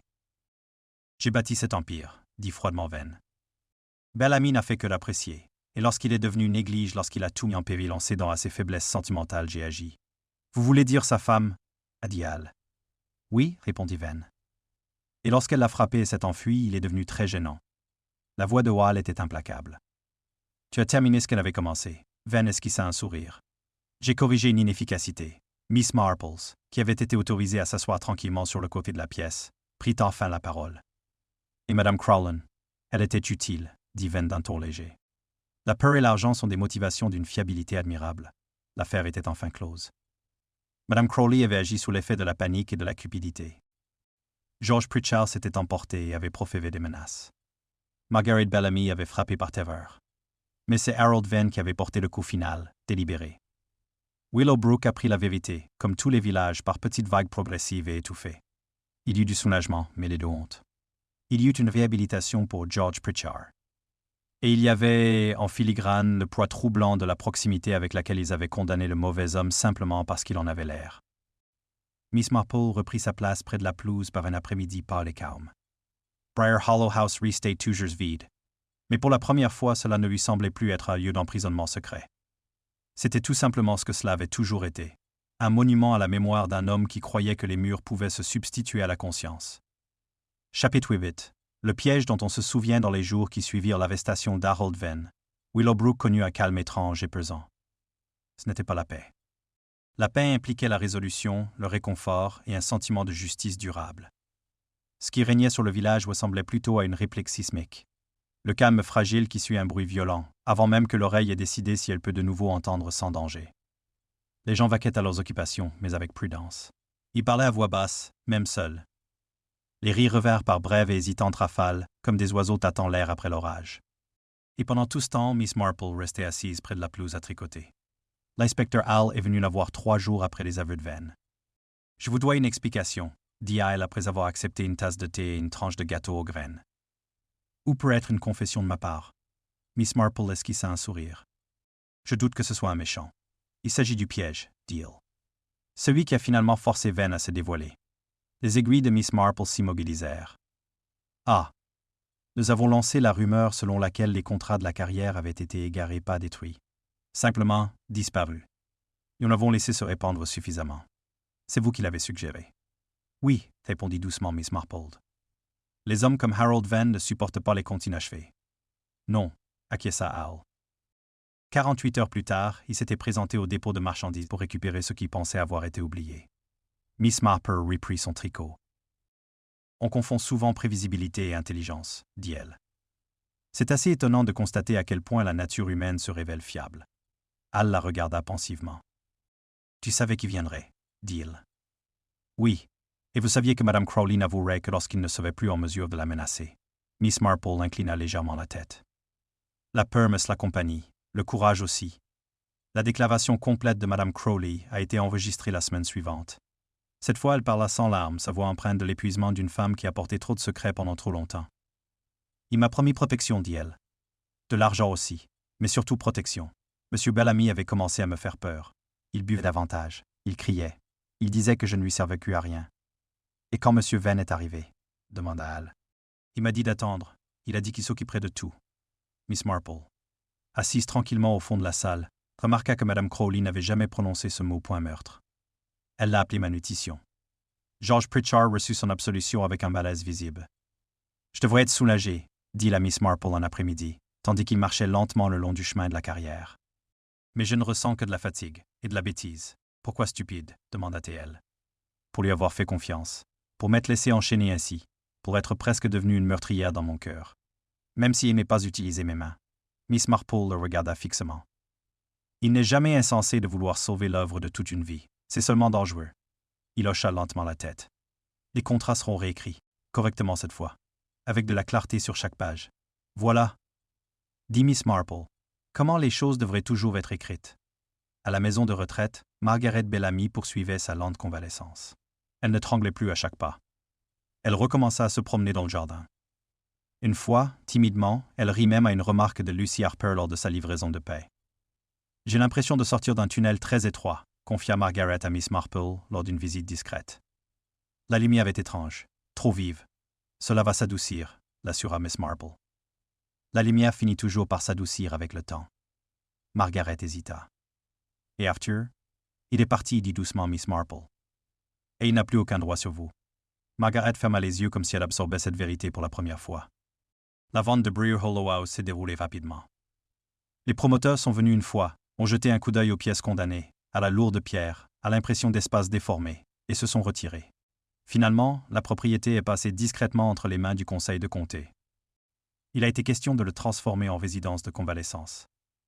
Une maison pour guérir, dit Madame Bantry en frissonnant légèrement. Imaginez ça. Miss Marple contempla les murs gris et nus. La rédemption prend souvent des formes inattendues. Et ainsi, petit à petit, Willowbrook retrouva son équilibre. La carrière a rouvert. Après de longues hésitations, le comité organisateur a finalement programmé une modeste foire d'automne. Les travaux de réparation du toit de l'église ont repris, cette fois grâce à des fonds provenant d'une douzaine de petits dons plutôt que d'un seul bienfaiteur inquiétant. La vie a repris son cours, mais des versions modifiées. Un après-midi, tandis que Miss Marple tricotait près de la pelouse, Lucy Harper la rejoignit. « Je n'arrête pas de penser, dit Lucy pensivement, à la facilité avec laquelle nous avons tous décidé qui était le méchant dès le début. »« Oui, » répondit Miss Marple. « Nous avons choisi la forme la plus bruyante. » Lucy fronça les sourcils. « J'ai failli y croire moi-même. C'est parce que, dit doucement Miss Marple, nous aimons tous que nos mots soient grands et évidents. Cela nous évite la peine de chercher les plus discrets. » Lucy resta silencieuse un instant. « Est-il très difficile, demanda-t-elle enfin, de voir clair dans tout cela? » Miss Marple esquissa un sourire. « Non, seulement familier. »« Familier? » ?»« Oui, j'ai connu des maris dominateurs. J'ai connu des domestiques terrorisés. J'ai connu des hommes qui utilisent les chiffres comme armes. Ce n'était pas un crime nouveau, seulement un crime fraîchement orchestré. Ce soir-là, l'inspecteur L se prépara à quitter Willowbrook. Il est venu dire au revoir dans la douce lumière ambrée juste avant le coucher du soleil. « Je suppose, dit-il avec une pointe d'humour sec, que les villages comme le vôtre sont les plus dangereux de tous. » Miss Marple secoua la tête. « Non, seulement les crues révélatrices. » Il hésita. « Willowbrook ne sera peut-être plus jamais tout à fait la même. » Cela, dit-elle doucement, est rarement un malheur. Les cloches de l'église sonnèrent clairement et régulièrement, tandis que la voiture de Hal disparaissait au bout de l'allée. Miss Marple resta assise dans son fauteuil près de la pelouse, son tricot reposant tranquillement sur ses genoux. Pour la première fois depuis la fête, elle s'autorisa à ressentir la certitude tranquille que la longue ombre de Briar Hollow House s'était enfin dissipée. Le village en garderait le souvenir. Mais la maison sans fenêtre avait perdu son énergie. Et les secrets humains, une fois mis au jour, retrouvent rarement leur obscurité d'antan.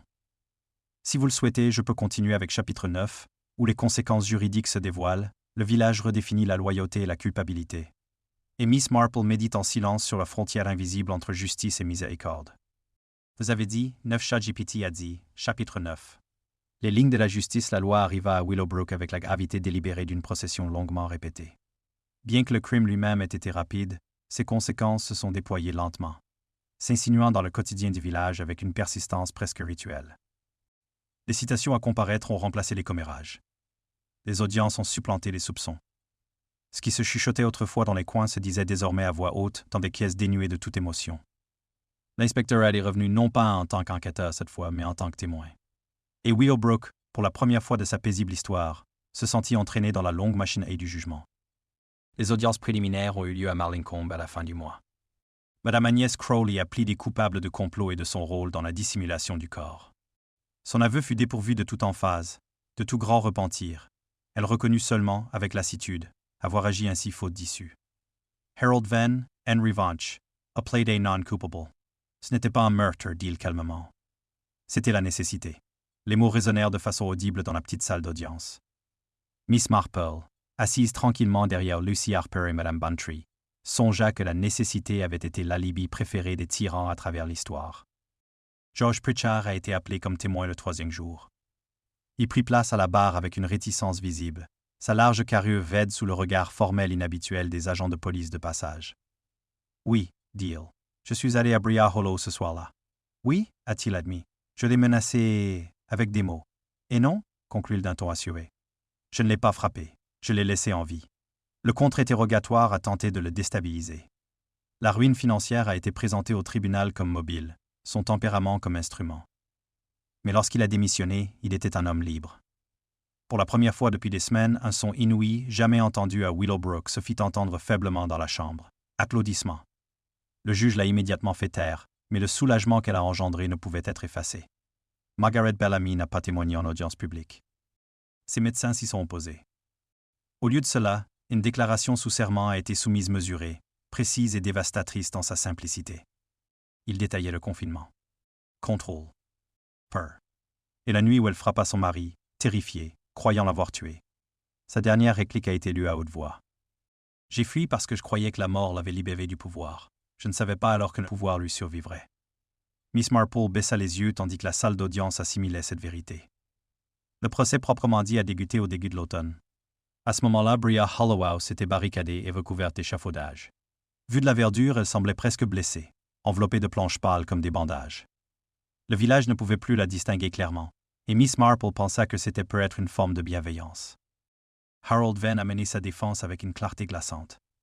Il a parlé d'investissement, de Spurts, du déclin émotionnel de Bellamy, et de Mme Crowley en tant qu'agent indépendant sur lequel je n'avais aucune autorité. L'accusation a évoqué la planification. Du timing, d'un homme qui n'avait pas agi par peur mais par calcul. Monsieur Venn, demanda l'avocat d'un ton calme le 4e jour, vous avez décrit le meurtre d'Arthur Bellamy comme une correction d'une inefficacité. Qu'y avait-il précisément d'inefficace chez un homme blessé? Venn hésita. Juste un instant. Sa survie, dit-il enfin. Le silence qui suivit était comme un souffle retenu qui ne s'expirait jamais vraiment. Miss Marple n'a pas assisté à toutes les séances. Elle se rendit compte qu'elle n'avait guère envie d'assister à la dissection de la vérité une fois qu'elle la connaissait déjà. Elle resta donc à Willowbrook, où la justice prenait une forme plus discrète, mais non moins exigeante. Madame Finch est venue la voir un après-midi en larmes. « J'ai emprunté cet argent, murmura-t-elle, et je n'ai jamais dit à personne d'où il venait. Maintenant, tout le monde le sait. J'ai l'impression d'avoir été déshabillée en public. » Miss Marple lui prit doucement la main.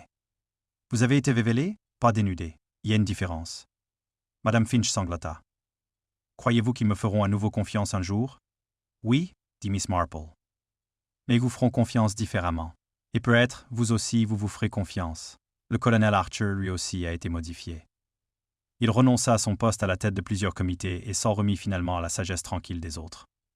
J'ai mené par le bruit, admit-il d'un ton bourru à Miss Marple après une de ces réunions. Et le bruit nous a presque convaincus que nous connaissions la vérité. Miss Marple s'autorisa un petit sourire satisfait. Le verdict est tombé par une journée venteuse d'octobre. Harold Venn a été reconnu coupable de meurtre. Madame Crowley a bénéficié d'une réduction de peine en raison de la coercition et de sa pleine coopération. Par décision du tribunal, Margaret Bellamy s'est vue accorder une pleine indépendance juridique et financière, protégée définitivement de toute emprise résiduelle sur la succession de son mari. George Pritchard retourna à la carrière non pas comme un homme sauvé par le hasard, mais comme un homme rétabli par les faits. Et Willowbrook expira. Ce soir-là, le village se rassembla non pas pour célébrer, mais dans une atmosphère plus douce et plus hésitante. Le thé fut servi dans le jardin du presbytère. Le groupe jouait doucement. Les enfants couraient comme toujours. Et pourtant, tout semblait désormais plus lourd. Lucy Purr était assise à côté de Miss Marple sous la lumière déclinante. « Croyez-vous que la justice soit terminée maintenant » demanda-t-elle. Miss Marple réfléchit. « Non, dit-elle. La justice ne s'achève pas. Elle passe seulement des mains de la loi à celles des vivants. » Lucy semblait pensive. « Et la miséricorde » Le regard de Miss Marple s'adoucit. La miséricorde est ce qui empêche la justice de devenir une autre forme de cruauté. Alors que le crépuscule s'installait sur Willowbrook, les échafaudages entourant Bria Hollowhouse se détachaient pâles sur le ciel qui s'assombrissait. Bientôt les murs seraient ouverts. Des fenêtres seraient percées là où il n'y en avait jamais eu. Et la lumière, la vraie lumière, pénétrerait dans ce lieu qui avait jadis été construit pour le secret. Miss Marple observa la transformation commencer avec une satisfaction silencieuse. Car le verdict le plus important n'avait été prononcé à voix haute dans aucun tribunal. Elle avait été livrée lentement, imparfaitement et par des mains humaines. Le village avait appris à douter de sa première certitude. Chapitre 10. Le prix du savoir, l'automne s'est installé sur Willowbrook avec une autorité tranquille, comme si les mois précédents n'avaient été qu'une perturbation dans sa longue et patiente respiration. Les feuilles s'amoncelaient dans les haies. La fumée s'échappait de nouveau des cheminées. Les matins étaient glaciaux, et les soirs tombaient plus vite que prévu. Le village, après avoir surmonté cette épreuve, se trouvait désormais confronté à une tâche plus subtile, le tri des souvenirs. Justice a été rendue. Mais la mémoire, Miss Marple le savait, était rarement obéissante. Les murs sans fenêtres de Briar Hollow House furent finalement percés durant la 2e semaine d'octobre. Ce lundi matin pâle, les ouvriers arrivèrent tôt, munis d'échelles, de ciseaux et de la détermination tranquille propre à ceux qui transforment les édifices sans se soucier de leur âme. Dans l'après-midi, des entailles rectangulaires avaient été creusées dans la pierre qui s'était jadis énorgueillie de son opacité. Les premiers rayons du soleil pénétrant au rez-de-chaussée se répandirent sur les dalles nues, telles une lueur curieuse et soudain libérée. Les villageois s'arrêtèrent en passant. Certains observaient avec satisfaction. D'autres avaient quelque chose qui s'apparente davantage à de la révérence. « C'est comme ouvrir un tombeau », murmura Madame Drapé. « Oui », approuva Miss Marple. « Mais celui-ci devrait être ouvert. Le dernier secret ne provenait pas de la maison, mais de ses papiers. » L'inspecteur Hale, qui préparait le dernier de ses rapports pour l'archivage définitif, retourna à Willowbrook avec une gravité inhabituelle dans son attitude. « Il y a quelque chose que vous devriez savoir, » dit la Miss Marple, alors qu'ils étaient assis dans son salon silencieux. « Je me doutais bien qu'il y en aurait, » répondit-elle doucement. Hal sortit un document plié de la poche de son manteau. « Nous avons remonté la piste des opérations financières de Bellamy plus loin que nous ne l'avions initialement jugé nécessaire. Un schéma s'est dégagé. Des prêts, des pressions, des prises de contrôle progressives. Pas seulement des entreprises, mais aussi des personnes. » Les doigts de Miss Marple se crispèrent légèrement sur ses genoux. « Un nom est apparu très tôt, » poursuivit Hal.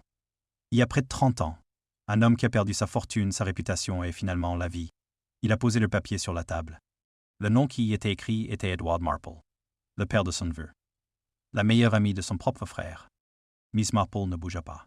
« Je vois, » dit-elle après un moment. « Les méthodes étaient les mêmes, » dit-elle d'une voix calme. Une dette montée de toutes pièces pour faire croire à un sauvetage, des promesses qui se sont transformées en pression, et un effondrement final qui semblait être de notre propre fin. Miss Marple ferma les yeux. « Arthur Bellamy l'a donc détruit lui aussi, » dit-elle doucement. Ils restèrent assis en silence pendant un long moment. Finalement, Hal prit la parole d'une voix douce. « Vous n'avez pas besoin de garder ce savoir pour vous. Nous pouvons le sceller. » Miss Marple ouvrit les yeux. « Non, dit Hal.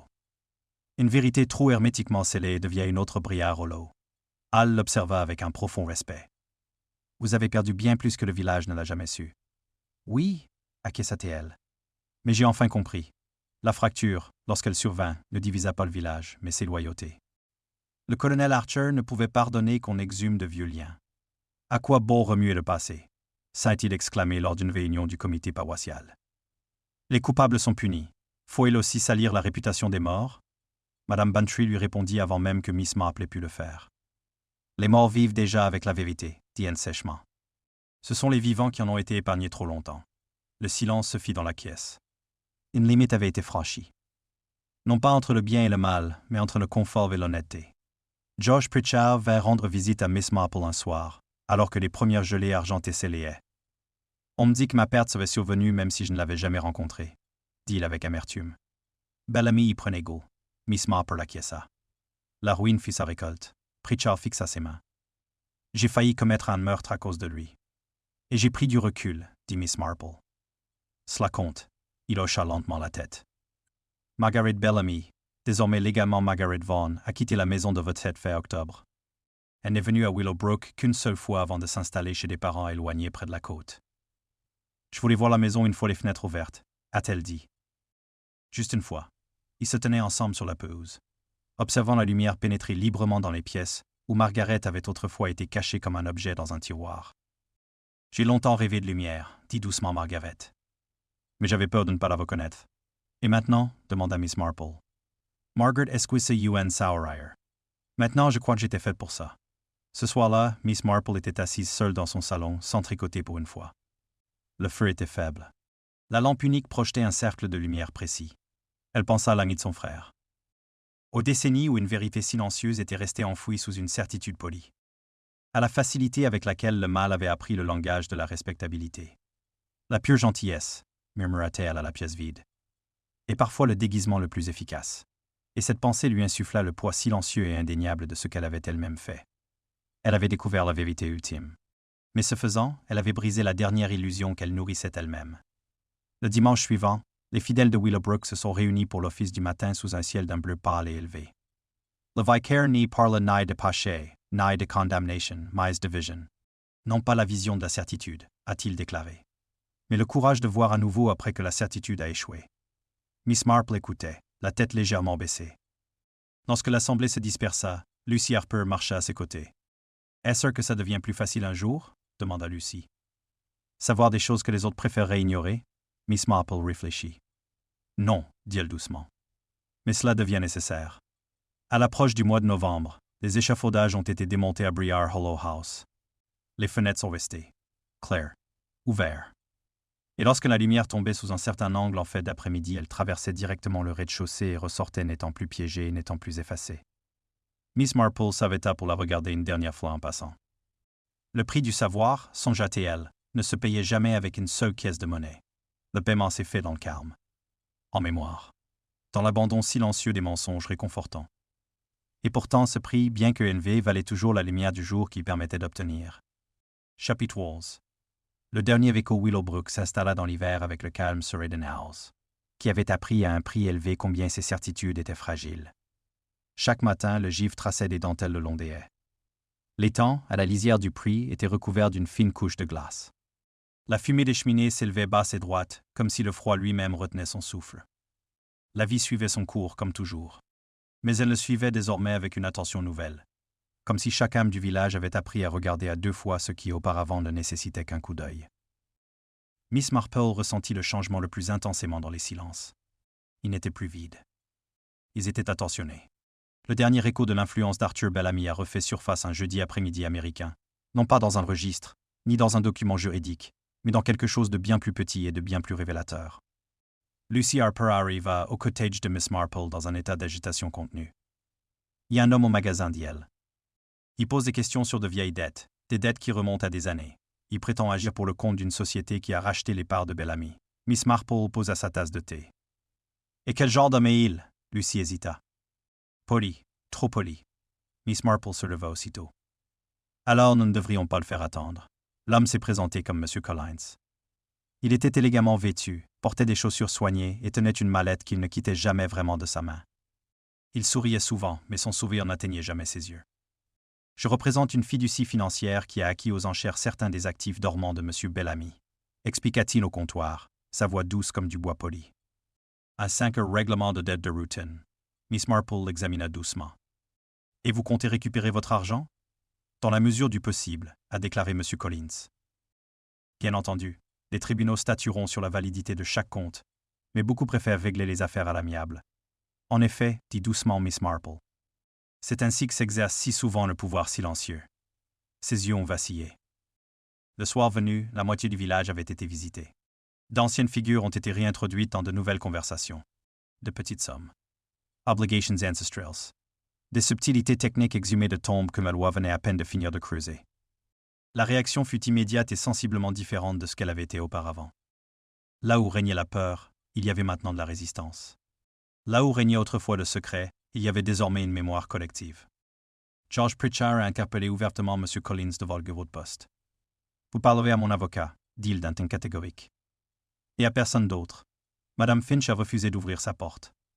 Le colonel Archer fit venir l'avocat de la paroisse avec une emphase presque théâtrale. Et dès le lendemain matin, l'inspecteur Hall était de retour à Willowbrook, convoqué par un village qui avait enfin compris l'importance d'une certitude précoce. La fiducie a été dissoute en une semaine. M. Collins a disparu sans cérémonie. Et le dernier écho mécanique de l'empire invisible d'Arthur Bellamy s'est effondré en paperasse et en poussière. Miss Marple observa ces événements avec une satisfaction tranquille. « Ce sont toujours les répliques », fit-elle remarquer à Mme Bantry, qui révèlent ce qu'un village a réellement appris. « Et Willowbrook a-t-il tiré des leçons de cette expérience ?» demanda Mme Bantry. « Oui, dit Miss Marple. Elle a appris à se consulter elle-même avant de consulter ses pairs. Le règlement de compte personnel est survenu sans prévenir. Un après-midi, alors que les premiers flocons de neige de l'année commençaient à tomber doucement dans la lumière déclinante, Miss Marple reçut une lettre. C'était écrit d'une main qu'elle n'avait pas vue depuis des années. L'adresse sur l'enveloppe ne m'était pas familière. « Chère Jeanne, vous entendrez de nouveau parler de moi dans le cadre de l'affaire Bellamy. Il me semblait juste que vous soyez prévenu. Je suis resté silencieux quand Edward est tombé. Je me disais que le silence était une forme de bienveillance. Je sais maintenant que ce n'était que de la peur déguisée en pitié. Je vis avec cette vérité. Je vivrai toujours avec cette certitude. R. Elle plia la lettre d'une main ferme. La chute finale d'Edward Marple n'était pas l'œuvre d'un seul homme. Elle avait été permise par ceux qui avaient détourné le regard. Miss Marple n'a pas pleuré. Elle avait depuis longtemps épuisé ses larmes à ce sujet. Mais elle ressentit, avec une clarté indéniable, le soulagement silencieux qui accompagne la prise de conscience finale de la nature du deuil. Le village a célébré les premières neiges avec sa discrétion habituelle. Les enfants étaient autorisés à quitter leur cours plus tôt. Le boulanger a produit des brioches sucrées. Et Lucy Harper, Ryan fait sans effort, se tenait sur la pelouse, regardant le monde devenir blanc. « J'ai l'impression que tout recommence, » dit-elle d'un air rêveur. Miss Marple sourit. « Non, ma chère, cela continue, mais avec moins d'illusions. » Début décembre, Margaret Vaughan envoya une dernière lettre depuis la côte. Elle décrivait de vastes ciels, un vent qui sentait le sel plutôt que la pierre, et un petit chien qu'elle avait adopté et qui la suivait partout avec une dévotion absurde. Pour la première fois, son écriture n'était pas soignée. C'était gratuit. Miss Marple déposa la lettre près du feu et observa sa chaleur courber les bords du papier. L'année a tourné. Les fenêtres de Briar Hollow House brillaient désormais la nuit comme des yeux humains ordinaires. Il y avait de la lumière dans les pièces du rez-de-chaussée. Il y avait des voix. Il y a eu du mouvement. La maison avait enfin rejoint le monde visible. Et ce faisant, elle avait abandonné les dernières traces de sa terreur. Un après-midi, tandis que Miss Marple passait lentement devant le parc, l'inspecteur Howell, qui n'était plus en service à Willowbrook, mais qui revenait par une sorte d'habitude, se mit à marcher à ses côtés. « Vous savez, dit-il, il y a des endroits où il est plus facile de travailler. »« Oui, » répondit elle. « Mais moins d'honnête. » Il esquissa un sourire. « Croyez-vous que le mal quitte vraiment a lieu ?» Miss Marple réfléchit. « Non, dit elle. Mais il peut se retrouver sans abri, ce soir-là. » Alors que le crépuscule tombait doucement sur Willowbrook et que les lumières s'allumaient une à une dans les cottages le long du chemin, Miss Marple reprit son tricot près du feu. La longue chaîne de l'influence de Bellamy Argent, peur, secret, contrôle avait finalement été brisée non par la force, mais par l'attention. Par des personnes qui ont choisi, imparfaitement mais avec persévérance, de voir. Le dernier écho s'était dissipé. Seuls les vivants subsistaient. Chapitre 12. La tentation silencieuse, la tentation ne s'est pas présentée de façon dramatique. Elle fit son entrée à Willowbrook, comme c'était presque toujours le cas pour ce genre de choses. Enveloppée de civilité, livrée avec un timing soigneusement choisi et justifié par des raisons si sensées que toute résistance paraissait presque impolie. Elle a pris la forme d'une lettre adressée au conseil paroissial. Miss Marple en entendit parler pour la première fois par Madame Buntrey, qui arriva à sa chaumière avec un froncement de sourcils inhabituel, signe d'un malaise persistant. « Il souhaite faire une offre sur une partie des actifs restants de Bellamy », a-t-elle déclaré. « Pas la maison, mais d'autres propriétés. Des actions, des terrains en dehors du village. Un consortium de promoteurs immobiliers londoniens. »« Oui, » dit Miss Marple d'une voix douce. « L'argent meurt, oui. Il propose d'annuler purement et simplement plusieurs dettes du village, en échange de la coopération locale, des permis de construire, d'une obéissance scrupuleuse. » Le tricot de Miss Marple ralentit. Et le village est tenté. Madame Bantry ne l'a pas nié. Après tout ce qui s'est passé, après toutes ces perturbations, les gens sont fatigués. Ils veulent que cela se termine. Ils sont donc prêts, dit doucement Miss Marple, à finir de la même manière qu'ils ont été capturés au départ. Les mots restèrent suspendus entre eux. La réunion du conseil paroissial qui suivit fut l'une des plus fréquentées que Willowbrook ait connues depuis des années.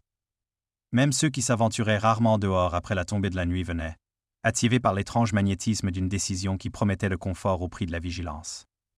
Le colonel Archer présidait avec une autorité solennelle. « Ils offrent la sécurité », a-t-il dit. La stabilité, un soulagement face à ses obligations persistantes. Et en retour, demanda doucement le vicaire. Petites indemnités. Miss Marple remarqua la douceur familière de la phrase. Lucy Harper était assise raide à côté d'elle, murmurant. On dirait que je revois Briar Hollow. Oui, murmura Miss Marple. Sauf que cette fois, tout le monde comprend le système de verrouillage. Le représentant de Londres était absent. Au lieu de cela, leur argumentation reposait sur des documents. Des promesses dactylographiées, des conditions assouplies, des chiffres généreux disposés en colonnes destinés à apaiser plutôt qu'à informer. Des voix commencèrent à s'élever. On pourrait utiliser cet argent pour refaire le toit de l'école, pour les réparations de la route, pour la clinique et pour le silence, dit soudain Miss Marple. Le silence se fit dans la pièce. Elle se leva lentement, s'appuyant légèrement sur le dossier de la chaise devant elle. « Vous avez tous subi une leçon que vous n'aviez jamais recherchée, dit-elle doucement. Vous avez appris comment le confort peut masquer la captivité. Comment le sauvetage peut dissimuler la ruine. Je vous en prie. Ne vous félicitez pas d'avoir échappé à la mort pour ensuite voir la porte se refermer derrière vous. Le colonel Archaï fronça les sourcils. Vous n'allez tout de même pas insinuer. Je suggère, dit Miss Marple, que si vous acceptez de l'argent qui craint d'être examiné de près, vous acceptez aussi cette crainte. Un silence se répandit dans la pièce. Les yeux de Lucy Harper brillaient. Le vote a été reporté. Non pas rejeté, mais reporté. Et dans cette hésitation, quelque chose de calme et de puissant s'est produit. Les gens se parlaient ensuite entre eux par petits groupes incertains, pas avec certitude. Avec des questions. L'épreuve eut lieu cette nuit-là. Miss Marple a reçu une visite aux alentours de minuit. Monsieur Collins, cet homme poli au sourire inexpressif, se tenait une fois de plus devant son portail. Vous les influencez, dit-il sans prétention. Non, répondit calmement Miss Marple. Ils s'influencent eux-mêmes. Il la regarda froidement. L'offre est retirée. J'imagine que oui. Il y aura des conséquences. Oui, acquiesça Miss Marple. Il y en a toujours. Il l'observa longuement, comme s'il essayait de mémoriser une structure qui lui avait résisté. Puis il se détourna et disparut dans l'obscurité. Le lendemain matin, l'offre a été officiellement retirée. Aucune raison n'a été donnée. Aucune explication n'a été fournie. Le consortium a disparu aussi discrètement qu'il était apparu. Le Village Conservancy stats intactis et celebrités sans entrave. Lucy Harper a couru vers le cottage de Miss Marple juste après l'annonce. Ils ont dit que personne ne l'avait empêché, a-t-elle déclaré, essoufflée. Mais tout le monde le sait. Miss Marple esquissa un sourire. Les villages sont intelligents ainsi. Ils comprennent ce qu'ils n'osent pas encore dire à voix haute. Lucy hésita. Tu aurais pu accepter, tu sais. Le calme et la tranquillité. Pas de dispute. Pas de problème. Oui, répondit Miss Marple. C'était la tentation. Et vous n'avez même pas hésité. Miss Marple y réfléchit. Au contraire, dit-elle doucement. J'ai marqué une pause plus longue que vous ne l'imaginez. Ce soir-là, elle s'assit seule près du feu, sans son tricot. La décision avait été plus difficile que quiconque aurait pu l'imaginer. L'âge n'avait pas émoussé le charme du calme. La perte n'avait pas non plus effacé le désir de facilité. Mais elle avait trop longtemps subi les conséquences du silence pour le confondre avec la paix. 2 jours plus tard, le conseil paroissial a voté à l'unanimité la dissolution de tous les instruments financiers restant liés à Bellamy. Le processus serait lent. Cher. Inconfortable. Mais ce serait propre. Cet après-midi-là, Miss Marple passa devant Briar Hollow House, alors que la lumière hivernale inondait pleinement ses nouvelles fenêtres du rez-de-chaussée. Les chambres étaient désormais ordinaires. The simple chambers. Not oubliettes. Pas des hôtels dédiés au secret. Des endroits où les gens pourraient un jour vivre sans craindre ce qui se cachait dans les murs. Le village de Willowbrook avait succombé à la tentation. Elle n'avait pas triomphé de façon glorieuse. Elle avait tout simplement refusé, sans faire de bruit. Et Miss Marple, observant la lumière circuler librement à travers une pierre autrefois aveugle, s'accorda la plus petite, la plus profonde des satisfactions. Car c'est ainsi que le mal fut vaincu de façon définitive, pas dans le drame de sa chute, mais dans l'ennui de son échec. Chapitre 13. La forme des adieux l'hiver s'est installée à Willowbrook avec une constance qui semblait presque délibérée. L'AIS était dénudée. Les temps étaient désormais si gelés qu'on pouvait y poser le pied avec précaution. On tirait les rideaux plus tôt, on allumait les lampes plus tôt, et les conversations s'écourtaient à cause du froid et de la promesse d'un feu de cheminée. Le village, qui avait survécu au bouleversement, se tournait instinctivement vers le réconfort et la solidarité. C'est ainsi, songea Miss Marple, que les faits se produisaient réellement, non pas par des déclarations, mais par le lent resserrement de la vie ordinaire. Lucy Harper est venue la voir juste après Noël. Il y avait de l'espoir dans ses yeux maintenant. Plus de peur. On m'a proposé un poste à la boulangerie de Marincombe, a-t-elle déclaré. Je serai entièrement responsable de la boutique. Miss Marple leva les yeux de son tricot avec une approbation discrète. C'est une grande responsabilité pour une personne si jeune. Lucy sourit. Je ne suis plus aussi jeune qu'à la fête. Non, acquiesça Miss Marple. Nous sommes peu nombreux à l'être. Lucy hésita. J'ai peur de quitter Willowbrook. C'est normal, dit doucement Miss Marple. Vous ne quittez pas la sécurité, vous quittez la familiarité. Ils ont souvent le même visage. Lucy expira lentement. Tu le rends possible. C'est très souvent le cas, dit Miss Marple. Lucy est partie les larmes aux yeux, mais d'un pas courageux. Le règlement de compte de George Pritchard s'est fait plus discrètement. Il n'a pas vendu la carrière. Au lieu de cela, il l'a restructurée, en répartissant les parts entre les travailleurs qu'il avait soutenus malgré la suspicion et le silence. Pendant des années, j'ai cru que posséder, c'était tout garder pour soi, confia-t-il à Miss Marple un matin brumeux. En fait, cela signifie faire confiance aux autres pour ne pas laisser tomber quoi que ce soit. Miss Marple esquissa un sourire. Ce genre de leçon s'achète généralement à prix d'or. Il avait une fois. Passford. Mais sincèrement. Le colonel Archer lui rendit visite un après-midi, faisant preuve d'une humilité inhabituelle. « Je voudrais m'excuser, dit-il d'un ton sec, pour m'être trompé avec une telle conviction. » Miss Marple le regarda avec un amusement bienveillant. La conviction est souvent erronée, c'est ce qui lui donne sa force. Il s'éclaircit la gorge. « Vous avez changé ce village. »« J'espère que non, dit-elle doucement. J'espère seulement que la situation a évolué d'elle-même. » Il lui laissa un panier de pommes d'hiver et un salut un peu trop formel pour l'occasion. Les adieux finaux arrivèrent sous la forme d'un télégramme. Margaret von Modier Trinklement, au Bordale et Mur, stop plus hurus que genie le croyas. Possible stop J.E. Pence souvente toi. Stop Miss Marple plia le message avec une satisfaction serene. C'est bien, murmura-t-elle pour elle-même, de se tromper sur le désespoir. La maison de Briar Hollow a enfin repris vie à la mi-janvier. Un jeune couple employé au conseil départemental s'installa d'abord aux étages supérieurs. Puis les pièces du rez-de-chaussée furent soigneusement aménagées en une petite aile de convalescence. Des rideaux pâles firent leur apparition. Quelqu'un disposa des plantes en pot sur les appuis de fenêtres, là où, auparavant, aucune fenêtre n'était autorisée. La lumière persistait tard désormais. Les enfants ne passaient plus en hâte à ce bout de l'espace vert. Ils s'attardèrent. Ils ont ri. Ils ont osé croire que c'était inoffensif. Et elle s'est exécutée. La dernière visite de l'inspecteur Hall s'est déroulée sans cérémonie. Aucun dossier. Pass the questions. Un homme qui retourne dans un village qui, le temps d'une saison, s'était entièrement révélé à lui. « J'ai été muté à Londres », dit-il tandis qu'il marchait lentement le long du chemin givré près de l'espace vert. « Oui », répondit Miss Marple. « Je me doutais bien que vous l'étiez. Vous m'avez dit un jour que le mal pouvait se retrouver sans abri, a-t-il déclaré. Je crois comprendre maintenant ce que vous vouliez dire. Oui ? On peut le déloger de ses cachettes, mais il faut toujours l'empêcher d'en construire de nouvelles. Miss Marple inclina la tête. C'est le travail des jours ordinaires. Il s'arrêta au coin où le chemin se divisait. Je doute qu'on me rappelle à Willowbrook pour affaire, dit-il d'un ton léger. J'espère que non, répondit-elle. La raison ne vous ferait pas honneur. Il rit doucement. Puis il se retourna et disparut.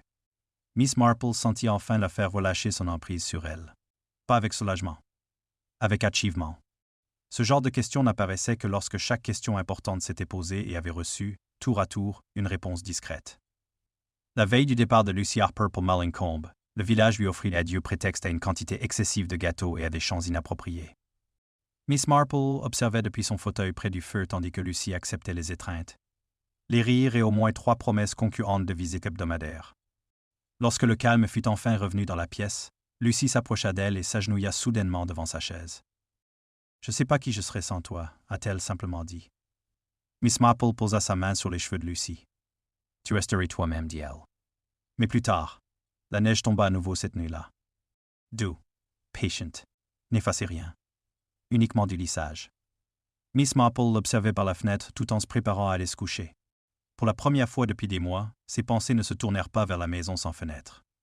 Ils se penchèrent en avant, vers des matins ordinaires, vers les antiquautés inachevées, vers un avenir où la survie ne nécessiterait plus aucune vigilance.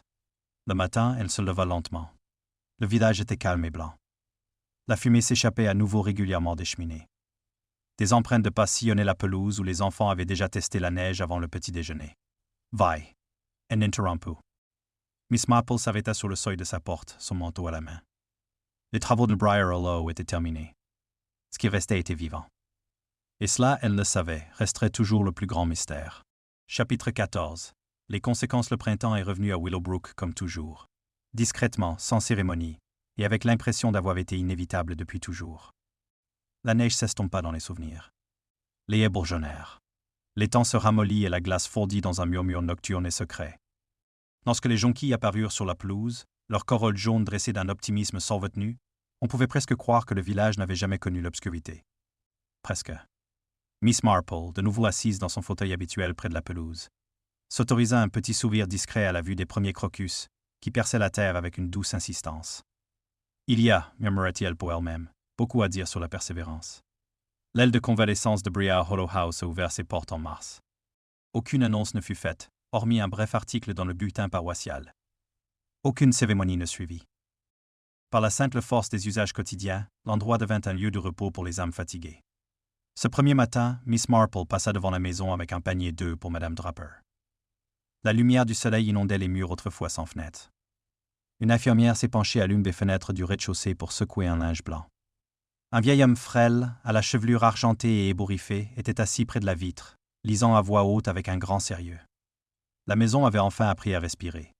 Le village s'est adapté à sa vie bouleversée grâce au réconfort bienveillant de ceux qui avaient été forcés de se regarder en face et qui avaient survécu à ce spectacle. La carrière de George Pritchard prospéra, non pas par une croissance spectaculaire, mais par une stabilité qui semblait d'une sincérité nouvelle. Les ouvriers ne parlaient plus du propriétaire, avec ce mélange de respect et de ressentiment qu'on connaissait autrefois. Ils parlaient désormais du travail et des uns des autres. Madame Finch a organisé son premier thé ouvert au public depuis des années, sans s'excuser ni donner d'explication. Le colonel Archer a pris ses réunions de comité avec moins de bruit et plus d'écoute, un changement qui surprit presque tout le monde, y compris lui-même. Et Lucy Harper, écrivant à sa famille de Mallingham, apportait qu'elle connaissait désormais les noms et les ordres de la moitié de la ville, avant chaque petit déjeuner, et qu'elle avait commencé à croire que le courage, comme le pain, devait être pétri quotidiennement pour éviter qu'il ne devienne rigide. « Tu me l'avais dit », a-t-elle écrit. Mais je n'ai compris qu'après. L'inspecteur Hall envoya une dernière lettre, brève et indubitablement formelle. La condamnation de Venn a été intégralement confirmée. Il n'y aurait pas d'appel. La machinerie judiciaire, une fois pleinement enclenchée, avait achevé son œuvre. Miss Marple lut la lettre une fois, puis la déposa soigneusement dans le feu. Le fait avait son utilité. La véritable suite des événements, comme elle l'avait toujours su, se révéla non pas dans des verdicts, mais dans des ajustements si minimes qu'on aurait pu les prendre pour rien du tout. Madame Trower ne passait plus en hâte devant Brearall House, en bordure du parc. Le nom de Madame Crowley, lorsqu'il était prononcé, l'était sans véhémence. Margaret Vaughan écrivit une fois de plus depuis la côte, décrivant un jardin donnant sur la mer et une vie qui ne nécessitait plus de porte verrouillée. Et à Willowbrook même, le silence retrouva son innocence. Un après-midi d'avril, Miss Marple se surprit à marcher avec une légèreté inhabituelle vers le vert. L'air était chaud, mais pas encore lourd de la chaleur estivale. Le groupe, toujours aussi déterminé à annoncer les saisons prématurément, répétait sous les arbres. Madame Bantry fit un signe de la main de loin. Les enfants poursuivaient un cerceau avec une joie débridée. Et pour la première fois depuis la fête qui avait tout changé, Miss Marple se sentit observée non pas comme témoin d'une histoire privée, mais exactement comme elle l'avait toujours été pour Willowbrook. Cela fait partie de son rythme quotidien. Elle s'arrêta près du muret de pierre qui surplombait Brearall House. Une jeune infirmière se tenait dans l'embrasure de la porte en contrebas, souriant à une femme âgée assise, enveloppée dans une couverture, près de la fenêtre ouverte. « Il y a tellement de lumière ici maintenant, » disait la femme avec émerveillement. « Oui, » répondit l'infirmière. « La lumière fait cela. Elle arrive là où elle est enfin autorisée. » Miss Marple se détourna avec une satisfaction tranquille. Ce soir-là, elle reprit son tricot près du feu, d'une main assurée. Les longs mois de vigilance étaient désormais derrière elle, comme une route qu'il n'était plus nécessaire de parcourir 2 fois. Elle avait appris, une fois de plus, ce qu'elle avait toujours su. Ce mal était rarement flamboyant. Cette peur se dissimulait souvent sous des apparences de bienveillance. Ce contrôle privilégiait le langage de l'ordre. Et que les plus petites attentions humaines, un détail mal placé, un tremblement dans la voix, une goutte d'eau sur une pierre sèche pouvaient déjouer les tromperies les plus élaborées. Les cloches de l'église de Willowbrook ont sonné au coucher du soleil. Pas pour le deuil. Pas de quoi s'inquiéter.